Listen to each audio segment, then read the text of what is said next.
Since the beginning of time, we as the human race can always count on two things, no matter what. I'm not going to say death and taxes, though they are definitely frontrunners.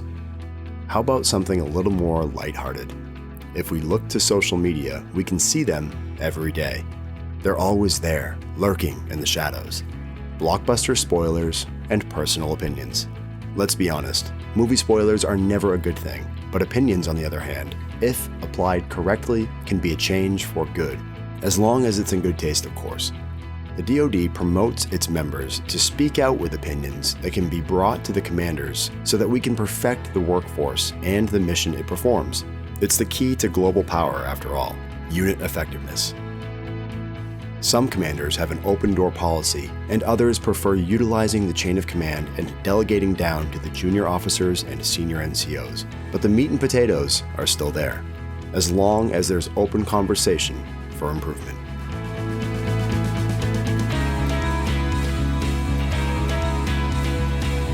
This is Master Sergeant Andy Sinclair, and you're listening to the MAINEiac radio show, brought to you by the 101st Public Affairs Office in Bangor, Maine.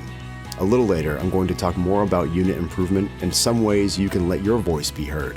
This episode's MAINEiac fact ties into unit improvement, as well as how one airman spoke up and ultimately resulted in a major change here at the wing. So we'll get to that here in a little bit. I'm also going to fill you in with what to expect this coming drill weekend. But first, back by popular demand, we're going to hear from Senior Master Sergeant John Duplain in an interview he conducted with Chief Master Sergeant Riddle over in PACOM. Sit tight and stay with us.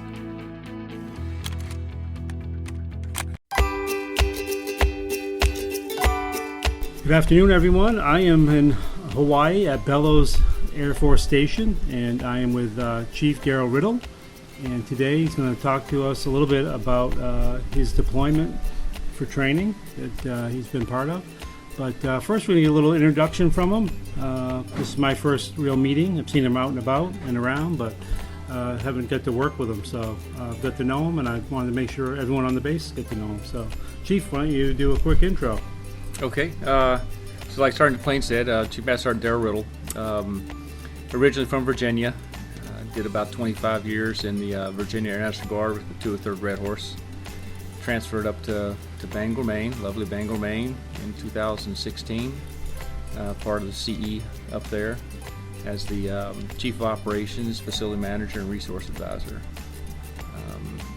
So great organization.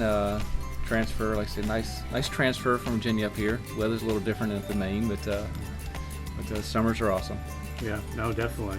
And for those of you who don't know, and it just dawned on me because I'm a little slow, that his wife used to work in the Yellow Ribbon program. Correct. Terry Yes, Riddle. yes. So I would say it's definitely his better half. So It was. after Yes, working with him. it was a family move, family and kids as well. So Yeah, and she said it's moved on and works as a yeah, nurse? she's in the Brewer school system as a school nurse. Well, good. Well, hopefully she'll listen to this since you're on it, and we wish her well. So. Thank you. So, DFT, what is that? DFT, deployment for training. So it's an opportunity for us to get away from the base, go somewhere different, and focus on 2 to 3 weeks of core tasking and training in the shops.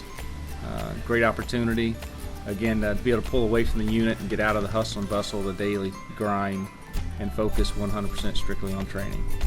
Yeah, and you guys have definitely been busy. Have been kind of tagging along through the whole operation. What exactly, without getting too specific, have you been doing here? A couple things. We bought mostly all the shops that are in CE in the operations flight. We have electricians out here, HVAC, utilities, structures, roads and grounds, a couple EAs, and we actually brought some services folks out from our mission support group. Priority shift a little bit. The job out here, a few changes here and there, but mostly we had renovation of a gym for the base here, and during the initial phase of renovation, discovered that a lot of damage and termite damage in there, and so we had to bulldoze that down, and that's being reconstructed from the ground up. The second project is the It's the troop training quarters in front of it. That's where we're building a 30 by 80 training quarters that will have classroom stuff in it, and eventually probably some lodging type opportunities in there. And again, it's for the active duty here on this base. A couple of little projects. We're doing some sidewalks to some of the cabins that MWR control. Installing some sidewalks and removing some of the invasive species trees on the island here, the ironwoods. So I know we spent about a week cutting those trees out. We removed probably a couple hundred trees, saving the base quite a bit of money. I think they're paying $1,000 a tree to have these things removed. Wow. And then we've got some HVAC shop has been working a good bit with the base HVAC technicians here, doing some preventive maintenance and repairs on some of their HVAC systems. So that's been a tremendous help to the base here.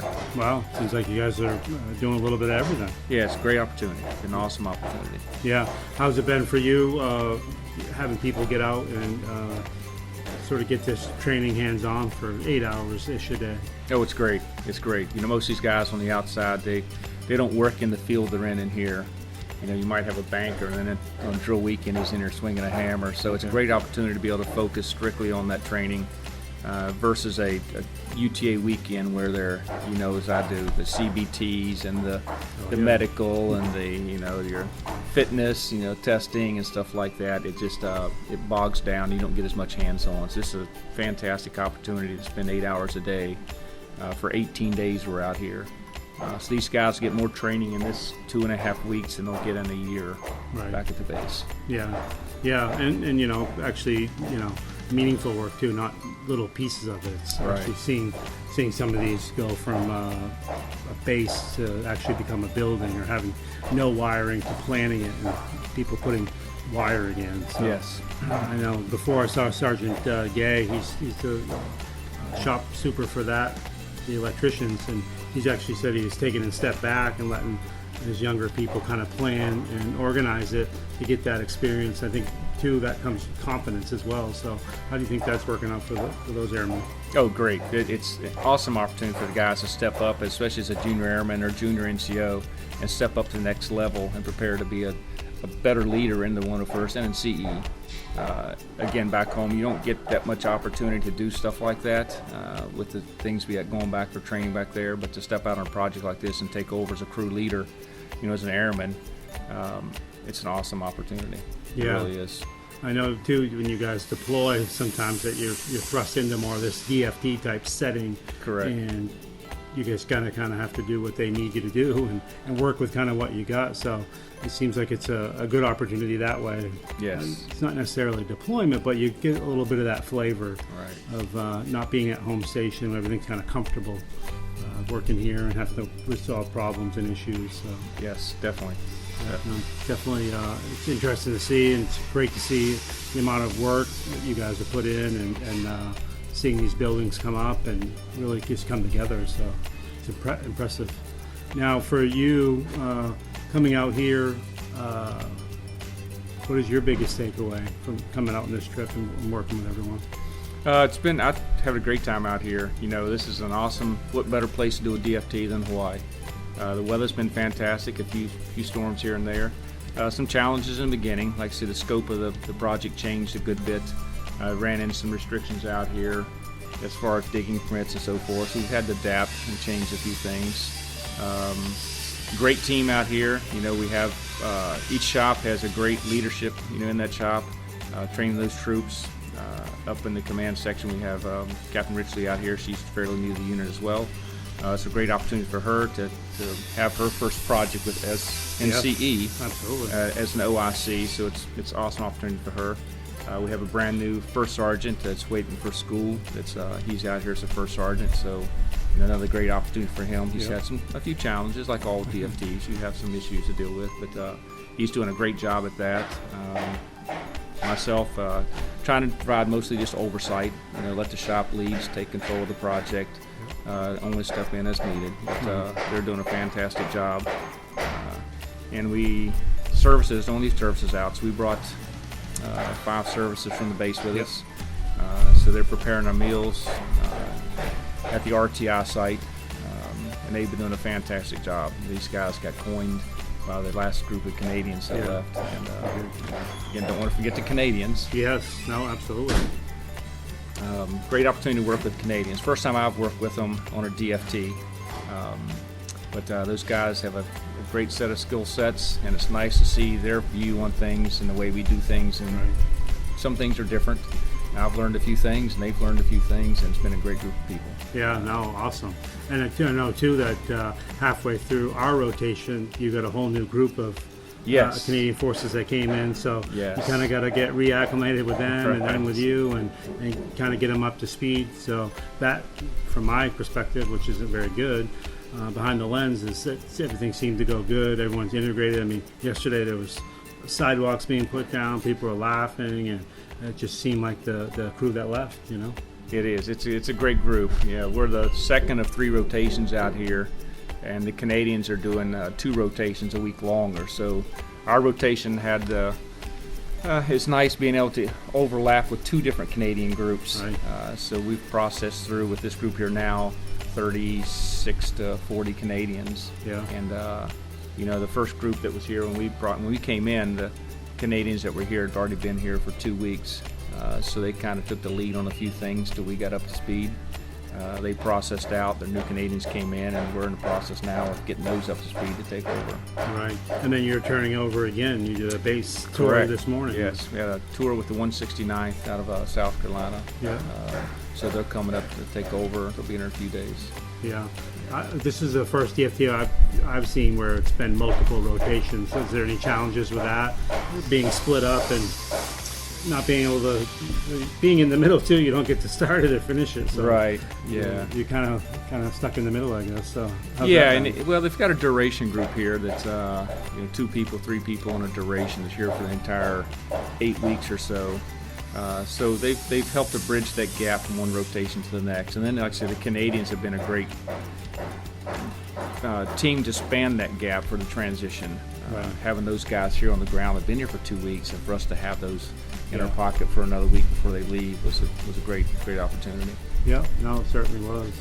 I think that's all I had. Yeah, getting back to services, I know I went up there with them. They were thrilled. They said that their food wasn't bad before, but it was up a few levels when the main folks arrived. And Sergeant Bischoff has a lot of energy. And yes, he welcomes them and sings. They have music on and just trying to have fun atmosphere. And sometimes you just laugh along with them and go with it. And it just definitely raised the spirits up. I believe that Sergeant Legg said that it was a morale booster for his people. Having good food and great attitude and just kind of their MAINEiac way was refreshing for them. So. Yes, he mentioned the same thing to me about how the quality of the food changed and even the atmosphere of the people. Yeah. He said it was just a great group of guys over there working. It was a pleasure to come in the morning and actually see these guys and hear the band playing back there. These guys like to sing while they serve, and it's been quite enjoyable. Yeah, no, definitely. Is there anything you'd like to add or anything we missed? Not that I can think of right offhand. It's been a great DFT, great opportunity for this team. We're leaving this project with a few things left to be done, so maybe some future rotations out here. But the main thing was to get the building up and get it on the roof and dry it in. Yep. And turn it over to them and figure out the next step. I noticed you got a lift out there. That's going to make things easier. Yes. I said, wow, that's a lot of work pushing a 4x8 sheet up. I don't know how high that is. Yeah, so we're about 14 feet up to the rafters there. Yeah, that's a stretch. So. A little ways up. Yeah, I was curious how that was going to work. But yeah, that's definitely good. Well, Chief, I appreciate your time. Oh, there's the captain. Appreciate your time, and just wanted to let everyone know that what great work CE does. And I know the host unit here, I've been in contact with them, and they've had nothing but good things to say about your hard work and you got great stuff that you guys have done out here. So I think it's impressive, so keep it up. All right, appreciate it, and thanks for you coming out here and supporting us on this DFT. Anytime. Thank you.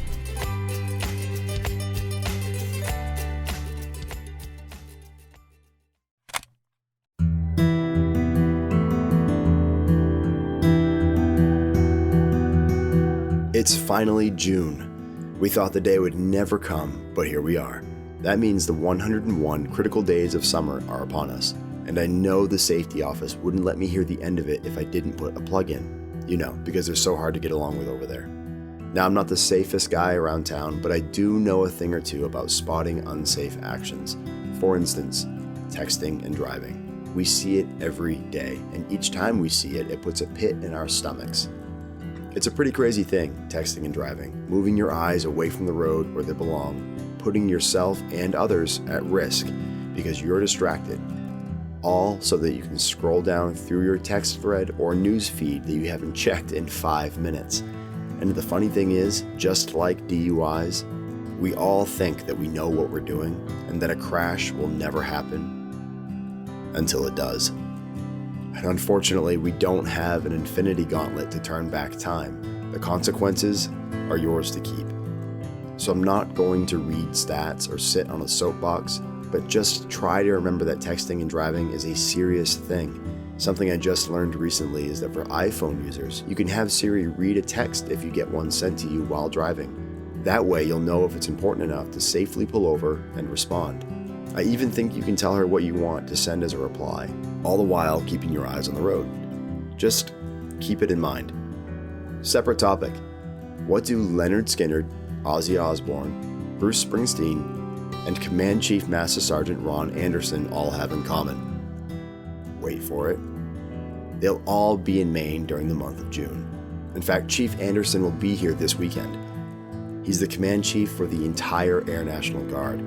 He's known most for two things when he visits the various wings: being very personable and down to earth, and his desire to meet the men and women of the Air National Guard. Oh, and maybe his selfies. But that's because he's so proud of the Air Guard. He is a true patriot through and through, and loves talking with the airmen that make it all happen. I've followed his social media pages for quite a while, and he absolutely loves meeting everyone. He'll be visiting South Portland, Augusta, and Bangor, so be sure to find out through your chain of command where he'll be so you get a chance to meet him. After all, he is a rock star.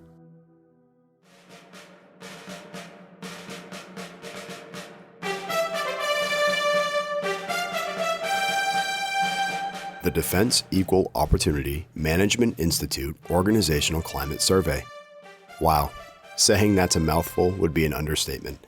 We know it better as the DEOCS, an opportunity to voice your opinion on how to make your installation or organization better.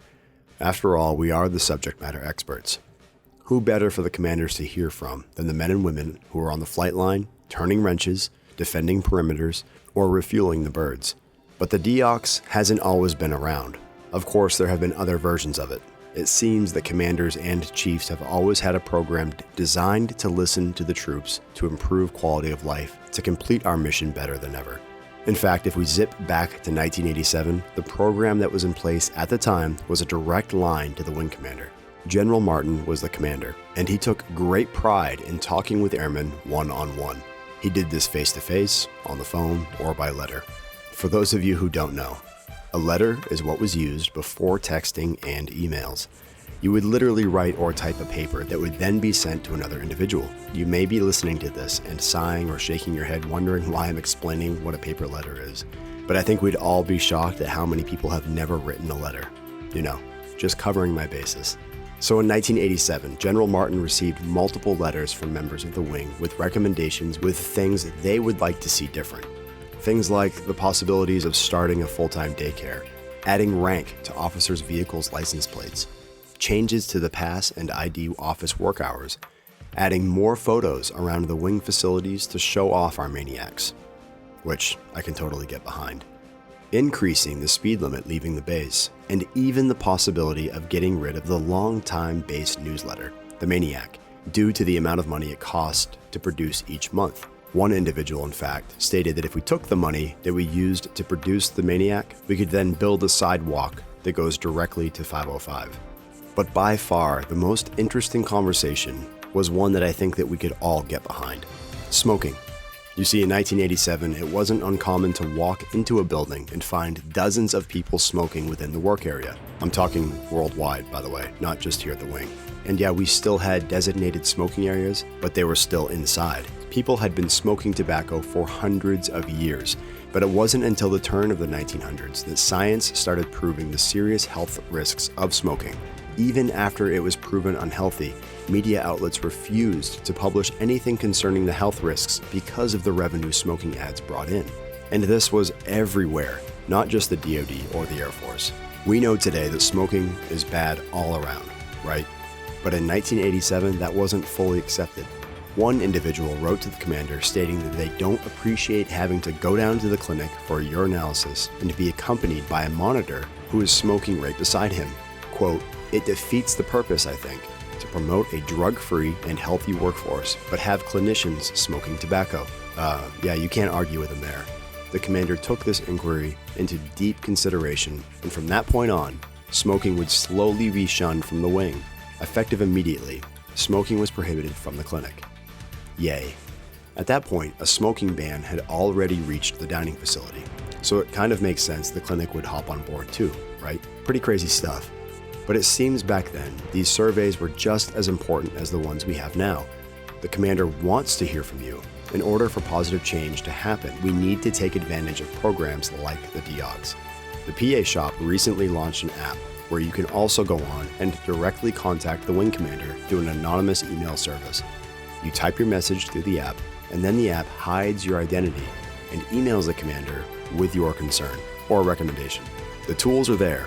It's up to us to use them. So yeah, this is not only a MAINEiac fact for this episode, but also a plugin for the climate survey and app capabilities to reach out and make a change. Also, don't smoke. Nowhere in the Air Force PT test requirements does it say anything about ripping butts. So supervisors, talk to your airmen about the DEOCs and app. No organization is 100% perfect, but the 101st can get pretty darn close if we all pitch in.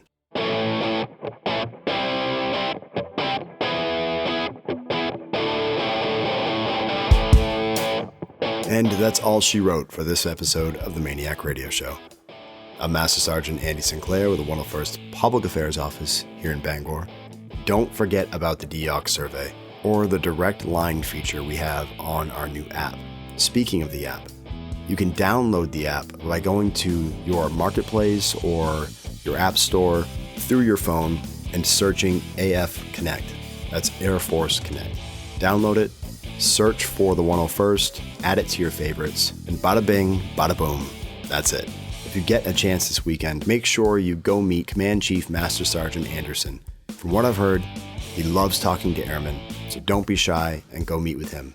And I don't know if he listens to these podcasts, but he might. But Chief, if you're listening, we look forward to meeting you and showing you what the great men and women of the 101st Air Refueling Wing do every single day. We also want to thank you for taking time out of your busy schedule to come up and visit us, so we look forward to seeing you around. Everybody, don't forget to check out our Facebook and Instagram pages, as well as our official website. You can get to our social media pages by searching 101STARW. Photos, videos, articles, all that good stuff, you'll find them there. Thanks again to Senior Master Sergeant Duplain for doing the interview with Chief Riddle. And thank you to Chief Riddle for doing the interview. As I mentioned before in past episodes, if you have any ideas for the MAINEiac Radio Show, anything at all, anything you want to get out to your squadrons or flights or all of the MAINEiacs in general, please let us know. We'd love to hear from you. Because if this episode has taught us anything, it's that opinions do matter. Let yours be heard. If you have opinions for the MAINEiac Radio Show, please, let's put those into action. But that's all I've got. Have a safe and awesome drill weekend. Congratulations to all of the Airmen of the Year winners. And until next time, we'll see you around.